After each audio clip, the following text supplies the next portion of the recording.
Hello, this is Jesse from the future sharing a brief message from our sponsor, Anchor by Spotify. If you haven't heard about Anchor, it's the easiest way to make a podcast, with everything you need all in one place. Let me explain.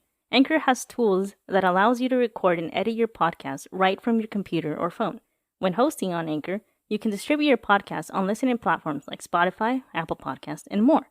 It's everything you need all in one place. And best of all, Anchor is totally free. You don't even have to pay for stuff. That's the best part about things that are free. Download the Anchor app or go to anchor.fm to get started. And now, back to the show.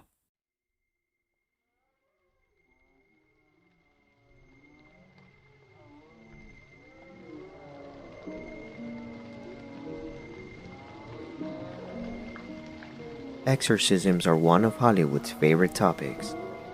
There are hundreds of movies that have been produced on the subject. However, few are based on true stories. Exorcisms are a serious issue for the Catholic Church, where allegations of demonic possession are not taken lightly. A case that brought several headaches to this institution was that of Anneliese Michel, a 23-year-old German student whose death caused a serious confrontation between faith and science. Welcome to the Disconnected Podcast, disconnecting you from reality.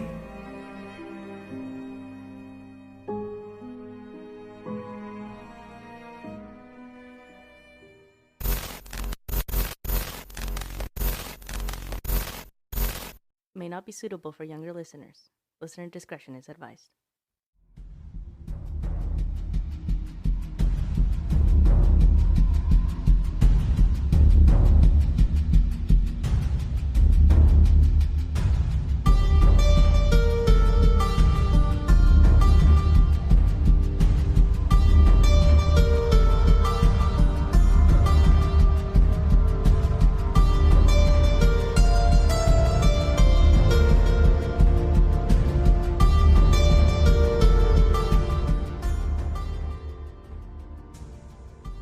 Hello, welcome back to the Disconnected Podcast. I am your host, Jesse. And I am your host, Angel. And today we're going to be talking about some pretty crazy stuff. But before we get into that, tell the listeners what you just told me. Okay.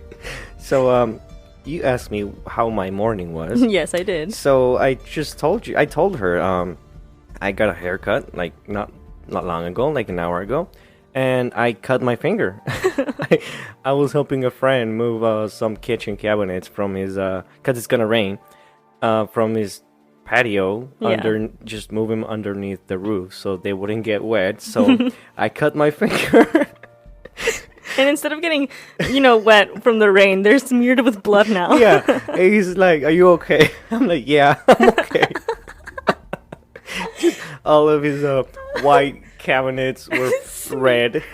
Smeared with just you're trying to make it better. You're like, "I'm so sorry, let me move them, I'll help you." No, stop touching them. Stop. I mean, at least they're not gonna get wet. You grab his face. "I'm so sorry." You're making it worse. Yeah. So it was crazy. Yeah, but he's still my friend. I think. I'm pretty sure he's still my friend. Oh, that was funny.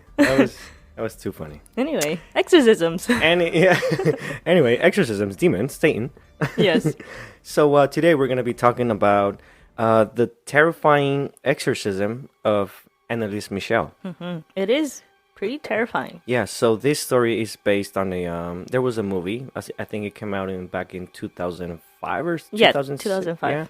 Yeah. It's called the Exorcism of Emily Rose. Yes. So that movie is based on Anneliese Michel's story experience with what happened to her, exorcism, with her, all that juicy stuff. I was gonna say all that juicy stuff, but no, that's exorcisms. Juicy. Yeah. Satan. Juicy. No. So, anyways, we're gonna talk about her, and it's a disturbing story. So yes. Listener discretion is advised. It is always advised, but yes. Especially this episode. Yeah, especially this one. It's a little bit on the dark side. Whoa. What was that? Whoa, you sounded so fake. Whoa, what was that? What was that?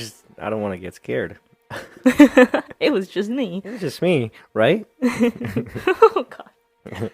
So, anyways, Anneliese Michel was born on September 21, 1952, in Western Germany. She grew up in a very Catholic family, being strictly induced in the religious environment, more so by her mother. Anneliese was always considered kind and extremely devoted.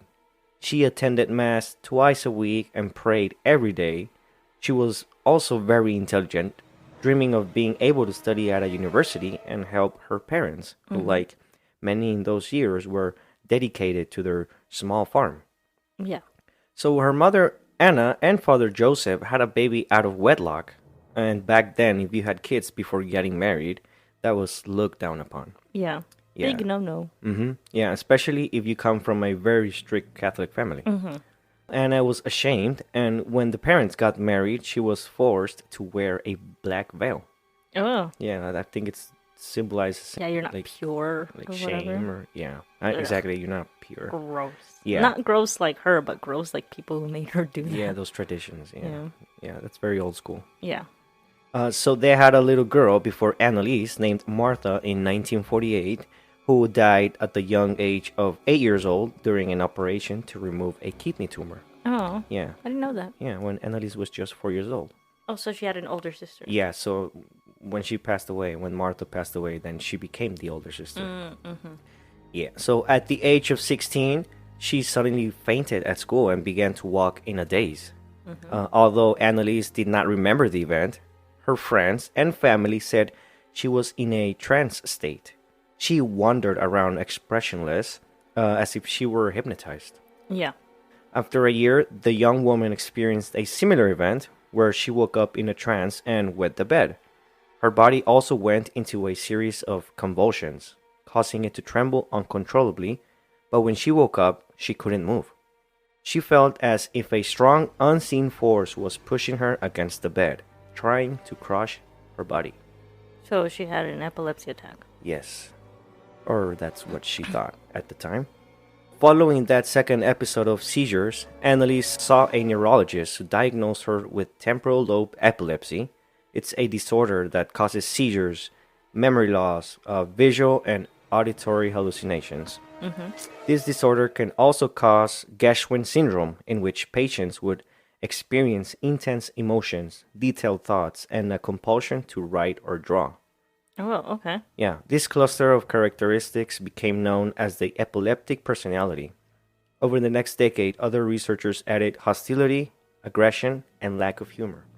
Oh. So, I mean, yeah, when you have like that strong of epilepsy attacks, it's gonna mess with your brain, like your brain chemicals and the Yeah. structure of it. So it makes sense for someone to get that far into changing even their personality. And there's a point that your brain doesn't know what's real or not. Yeah, exactly. Like you start seeing things and you're like a ghost or something. Because during that time, it's not like, oh, it's just science. It's, oh, there's probably a ghost in my house. Yeah. She was interned for a time in the Würzburg Psychiatric Hospital. When she got out, Anneliese was able to finish her high school studies. She later enrolled at the University of Würzburg in 1973, thus taking the first big step towards her dream. Yeah, like going to college, helping Yeah, her. she wanted to have a normal life, even though she was not having that life. Yeah, that makes sense though. So, despite this, it is speculated that being in the hospital did not really help her condition much, because although the attacks were relatively controlled, they didn't stop. She fell into depression and was frustrated by the treatments. Anneliese started to experience strange symptoms, stating, and I quote, "I see devil faces flash before my eyes when I try to pray." Yeah, that's, I don't know. My explanation is that her brain was just used to seeing that imagery because she grew up in church, and you see a lot of that like devil imagery in church.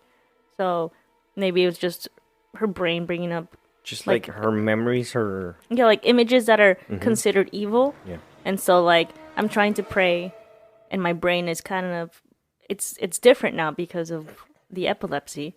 So I'm trying to pray and do something good and my brain's going to bring me up images of something evil. So I think now that the devil's trying to not have me pray. I guess that's the explanation that I had. Yeah, so she would stop praying.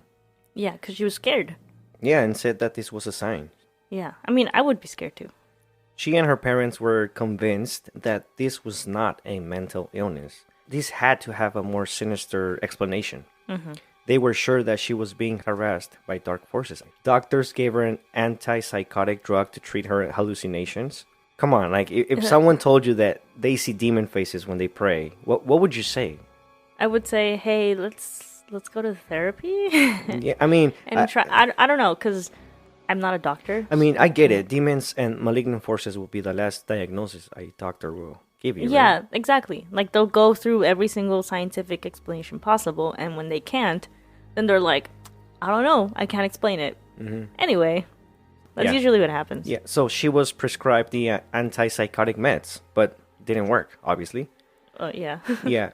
She was praying daily, hoping that her faith would help her get through this. The more and the more she prayed, she would hear voices in her head saying that she was damned for life and that she would burn in hell. Yeah. Once again, it's probably just the epilepsy, but that's me explaining it with science and not being like, oh, possessions. But there's a lot of people out there who did believe or still do believe that she was possessed. Anneliese always carried a crucifix or something religious with her. She was scared, obviously. Yeah. She said that she would smell rotten flesh or feces when no one seemed to perceive the smell. That's not good. That's a very bad sign. That's a very bad sign. That's a red flag. Yeah. If I've ever seen one, that is a really bright red flag. Yes. Yeah. That is, like, as we have said it before, the scent of something dirty or seeing dirty things around your house. Or smelling. Yeah, it's something the wrong. sign of evil. Yeah. So no one seemed to perceive the smell, only her. Yeah.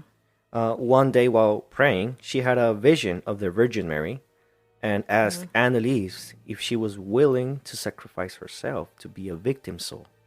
Oh. Yeah, the world was forgetting the traditional teachings of the church, and they needed to prove that Satan exists.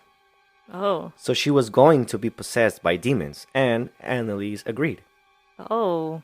Let's have in mind that she'd always empathize with the world. Like, yeah. If she saw a homeless person or a drug addict on the streets, she would later sleep on the floor in her room naked, empathizing with them.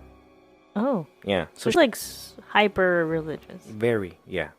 She even told her mother that she was willing to suffer for those unlucky ones. I did read that, because I did read some backstory, and she's like, I'm willing to suffer so that others are cared for, or something like that. Mm-hmm. Perhaps it wasn't the Virgin Mary who spoke to her. Or perhaps it was just...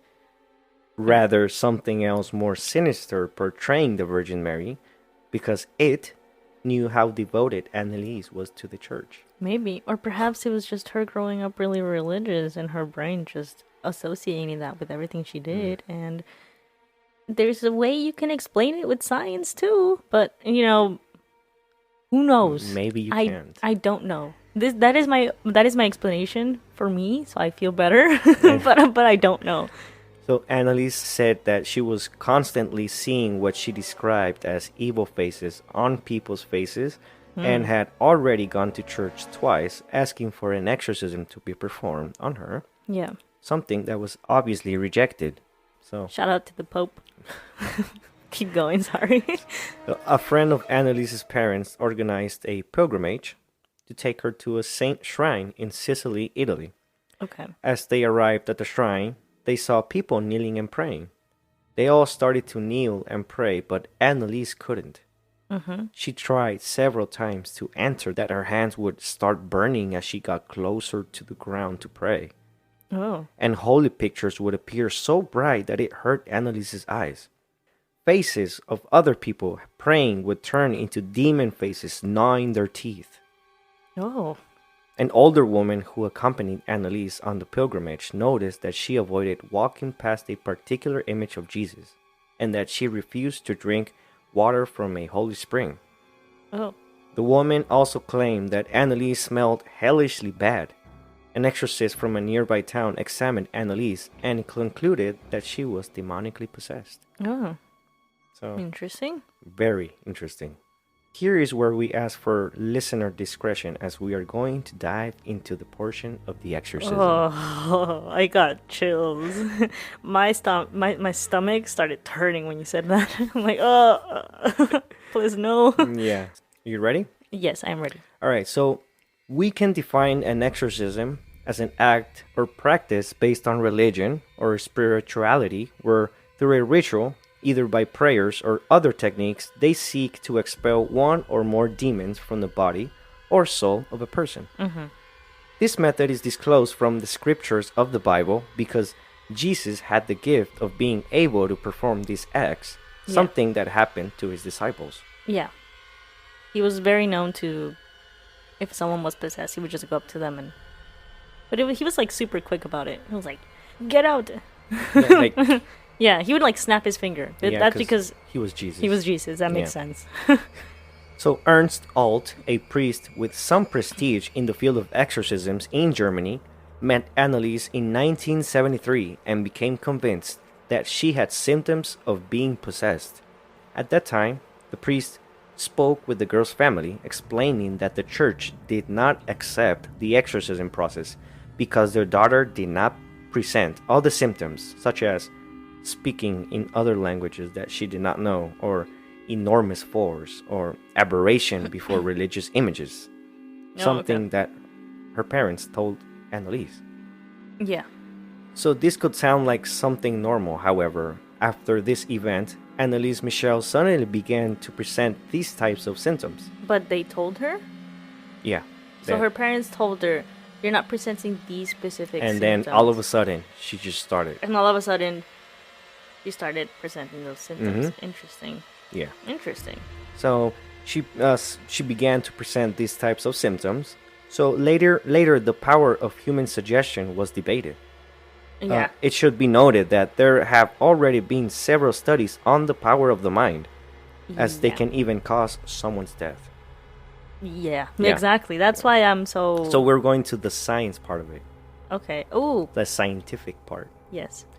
So in other words, the priests came to think that what Anneliese Michel was presenting was nothing more than psychological. Suggestion is the psychological process by which a person guides their own or another person's desired thoughts, feelings, and behaviors by presenting stimuli that may elicit them as reflexes instead of relying on conscious effort. So you're basically just manipulating someone. So it's just, Okay. Yeah. So you're like saying, hey, if you do this, you'll get attention or you'll get like what you want. And so they do it. And then now they're getting what they want. So it's just like a reward system, basically. Yeah. That makes sense. However, this was not the case. Anneliese was getting worse by the day. And with these new evidence under his arm, Alt, the priest, got the authorization of the church and set out to perform an exorcism and did not go well. I wonder why. I wonder maybe she just needed medical help. Yeah. Just saying, maybe she just needed a good doctor. Yeah, according to Alt, yeah, as well as Anneliese's parents, the exorcism had failed due to the schizophrenia medications that the girl was taking. Oh no. So they decided to suspend them. Oh no. Something that would later be the cause of her trial. Yeah. For a whole year, various exorcisms were performed on her. Each and every one of them was recorded on audio tapes and photographs where you could see the terrible deterioration suffered by the young woman. I did see some pictures. She looks like she's already dead. Yeah, and she doesn't look like a 23-year-old. No, she was 23 years old. I look at her, I'm like, that is a woman in her 50s. Yeah, she looked very deteriorated. Yeah. Very, very I'm bad. sorry for people in their 50s. Well, she just looked... It's very jarring because this is a person my age. So It's crazy. She suffered a lot. Yeah. And she had terrible injuries all over her body, as she cut herself with objects or her nails. Her knees were broken due to the 600 genuflections. It's a gesture of briefly bending the right knee to the ground. Oh yeah, I did read about that too. With the torso erect.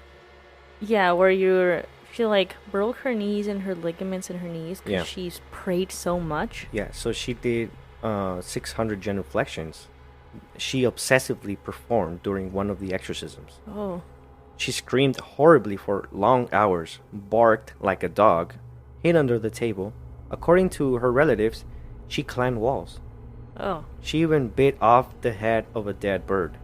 Oh. She only wanted to eat spiders and coal. She hardly drank water and licked up her own urine from the floor. Yeah. That is a thing that happened. Dozens of tapes store more than 42 hours of recording of the rituals, which were also witnessed by the neighbors and family friends, who pointed out that the young woman was able to speak in different languages and that she even had different voices. Yeah, I mean, the human voice, because I know a lot of voice actors. Well, not that I know them personally, but I know of a lot of voice actors. They can do crazy things with their voices. They can sound like a completely different person, and you would never know. So I'm not surprised that she was able to also do that with her own voice. A lot of people think, oh, it's so weird, she's talking like an old man, and she doesn't have an old man voice. But there's voice actors out there who are young women who can sound like older men. So You think that was a possibility? I think that is a possible explanation to what was going on. Okay. All right. But I don't know. I still don't know anything. So beware, the following audio is a recording of Anneliese Michel during one of her exorcisms. Listener discretion is strongly advised. Yes.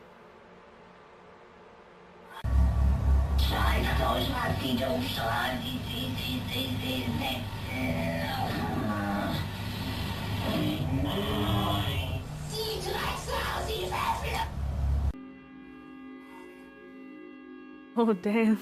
I had not heard that because I told you I don't want to hear it before the episode. What do you think? That is...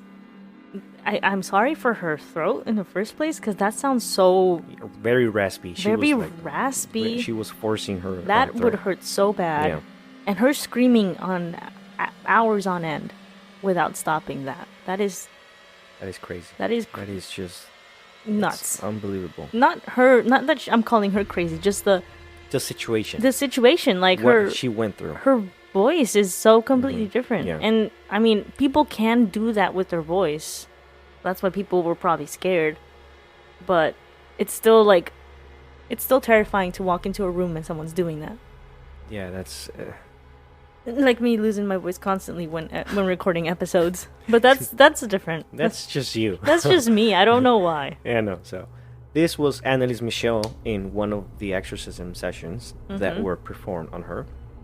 We obviously can't understand anything because she was speaking another language. Yeah. Witnesses claim that she would spit on the priests and call them bad names. According to the father's recording, she claimed to be possessed by 6 different demons. Yeah. Lucifer, Cain, who murdered his brother in the book of Genesis, Judas Iscariot, who betrayed Jesus, Nero, the murderous emperor of Rome. He was one of the cruelest emperor Rome has ever had. Neo? I'm kidding. Sorry. Nero. From the Matrix? No. Sorry. I'm so sorry. Hitler and a corrupt 16th century priest named Valentin Fleischmann, who was appointed as a priest of the Catholic Church in 1572.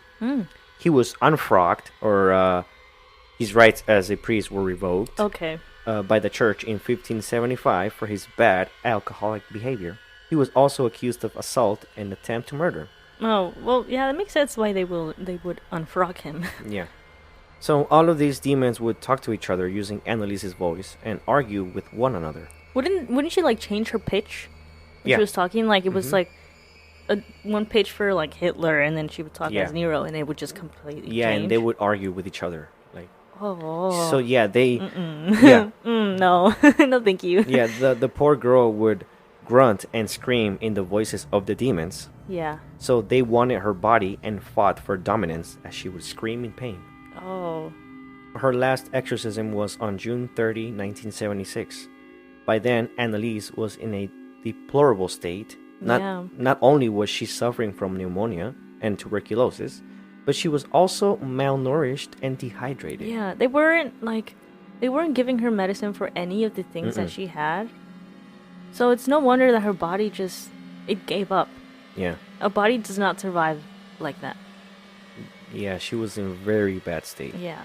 Her condition was such that she could not bear the intensity of the ritual and died at home after telling her mother that she was afraid. Yeah. After a year and 67 exorcism sessions, Anneliese was totally exhausted, seriously ill with pneumonia and anemia, and unfortunately she left this world on July 1st, 1976, at just 23 years of age. Dude, that makes me so angry because it could have been avoided if they just helped her. Yeah. And hold on, look what her mom said. I know that we did the right thing because I saw the sign of Christ in her hands. She was bearing stigmata, and that was a sign from God that we should exorcise the demons. Dude. She died to save other souls, to atone for their sins. No, dude. Take her to a doctor, please. That sucks. That really sucks. Yeah, but you know, her family was very, very religious. So yeah, exactly. They didn't believe in well, they didn't believe in the medicine. They believed medicine. in like the priest telling them that their child was possessed. And when you're a parent and you're desperate to get the help to fix your kid if they're going through that, it makes sense for her to be so like, oh, we need her exorciser to save her. But also, go read a book, lady. Yeah, they were very devoted. So, anyways, yeah, in the 2005 film The Exorcism of Emily Rose, only one of the characters, Father Richard Moore, was found guilty of negligent homicide surrounding the death of Emily Rose. In the real-life case of Anneliese Michel, there were 4 defendants, not just one. They were Father Arnold Renz, Pastor Ernst Alt, and Anneliese's parents, Joseph and Anna. All 4 were found guilty of negligent homicide and sentenced to 6 months in prison, suspended with 3 years probation. Yeah, so instead of going to jail, they just got probation for 3 years. Yeah. Which, no, you should have ended up in jail for much longer than that for murdering someone do you so think innocent. Do you think it's possible that Anneliese was copying what she had seen in the William Friedkin's 1973 film The Exorcist? Maybe, because that was after that movie, exorcisms became really like they boomed. Yeah. For some reason, people were doing them more than before. So, The Exorcist was released in Germany in 1974, 2 years prior to the audio tapings of The Exorcisms, in which we hear Anneliese's recorded voice. Even though her voice is quite chilling, it bears a striking resemblance to the growling, the barking, and inhuman voice of Linda Blair from Friedkin's film. Yep. This has caused some people to conclude that Anneliese was simply mimicking what she had seen in the film. That makes a lot of sense. So if she had in fact seen the film. So upon its release in Germany, the movie created a sort of paranormal hysteria. Yeah. That swept the nation. European psychiatrists reported an increase of obsessive ideas among their patients. Yeah, because when someone is vulnerable, like mentally vulnerable, they're gonna pick up on something. Yeah. And then it's intensified. Yeah. So it makes sense for so many people who are vulnerable to see this thing and be like, oh, that's me or something, and then their brain distorts it. The movie, however, does not provide explanation for the years prior to 1974 in which she was experiencing numerous other afflictions that she had and those close to her had attributed to the demonic possession. Well, maybe she was just maybe she was just epileptic. Maybe. Okay, so she had the epilepsy before the movie came out. But what if when she probably saw the movie in 1974 and her brain kind of yeah, something clicked. Or also like epilepsy, it can get really bad. Yeah. It can deteriorate a mind really badly in just a few years. So that combined with her being so religious, combined with seeing that movie. And think about it, back then there wasn't enough medication to treat epilepsy or seizures. It was like the 70s, right? It was, the 70s. Yeah, so medicine wasn't what it was today. So some people think like, oh, maybe she could have just gone to a really good doctor, but maybe there wasn't just a really good doctor where she was. Yeah. So why did Anneliese refuse to eat? Yeah. So she forced herself to fast because she believed that it would rid her of Satan's influence. Okay. Yeah, at the time of her death, she weighed only 68 pounds. Yeah, fasting is a thing people do to... they're saying they're controlling their body, so their body doesn't have control over their mind or their soul. So that's what fasting is. So it makes sense for her to be like, I'm fasting so I am in control, not the demons that are possessing me. Yeah, so her resting place is on Klingenberg am Main, Bavaria. Isn't it like a really popular spot for like people who are on a pilgrimage, like a religious pilgrimage? Yeah. After the trial, the parents asked the authorities for permission to exhume the remains of her daughter. Oh, yeah. The official reason presented by the parents to authorities was that Michel had been buried in undue hurry in a cheap coffin. Yeah. Almost 2 years after the burial, on February 25, 1978, her remains were replaced in a new oak coffin lined with tin. The official reports state that the body bore the signs of consistent deterioration. Yeah, so maybe some people believed that her body would look different because they believe she was possessed, but it just showed like it was a normal body that had passed away. So her grave became and remains a pilgrimage site. Yeah, so a lot of religious people go all over the world and go to her grave, and because they believe that she did save them. They believe that she did sacrifice herself for the souls of others. Which And we don't know. We don't know. I can only say my explanation, but I don't want to speak for other people because I don't know. Yeah, but you're free to say whatever you want. I have 'cause my it's your opinions. opinion. I have my opinions, but are they right? I don't know. Are other people right? I don't know. I don't know anything. Is what I'm trying to say. The number of officially sanctioned exorcisms decreased in Germany due to this case, Yeah. in spite of Pope Benedict XVI's support for wider use of it, compared to Pope John II, He came after, I who think. in 1999 made the rules stricter, involving only rare cases. Yeah. It's just a very It was a cultural shift. yeah. When I was researching this, I felt like maybe it was true that she was possessed, but we gotta stay open minded here. Maybe she was sick. Maybe her seizures or her The schizophrenia. yeah, that probably played a big role here. Yeah, because mental illnesses and like the mind is a very powerful thing. Very powerful. So for someone to just throw it off as she was possessed, but never really like giving her the proper medical attention that she needed at the time, we don't know. Yeah, and let's have in mind, I mean, if good exists, evil obviously Well, yeah, is there's out there. some good people out Yeah. there, and then there's some really evil people out there. But there's always an explanation to what may be happening. And honestly, I would say that she was sick. Unfortunately, she didn't get the help that she needed. I do believe in all of these dark forces that exist and the underworld and all of those. Yeah. But I mean, I think if she would have gotten the help that she needed, she would have been alive. A lot of what happened to her could have been avoided. Yes. But her parents didn't want her to get help. The priest told her They to get didn't- off the meds. Yeah. And she agreed with everything because she really believed she was possessed. But also, they were taking her word for it. But she was also like very sick. When a patient is very sick like that, doctors sometimes don't listen to them. They're like, "No, I know you're saying all of these things, but I know how I can help you." Yeah, and if if I would have seen my son in that state, I would have been like, you know what, let's go take him to a doctor, and I would seek medical help.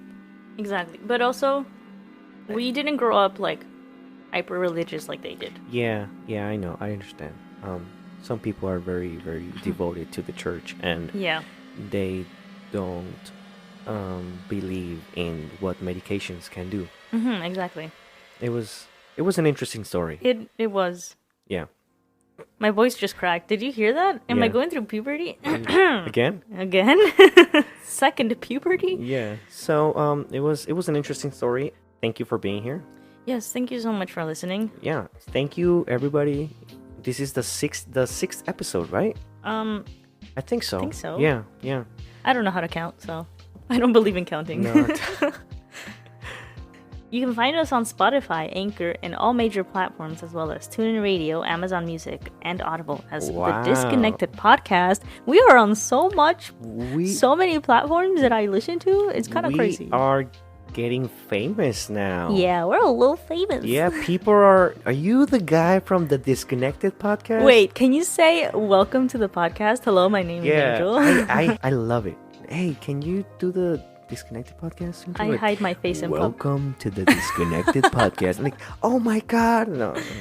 No one recognizes No, us.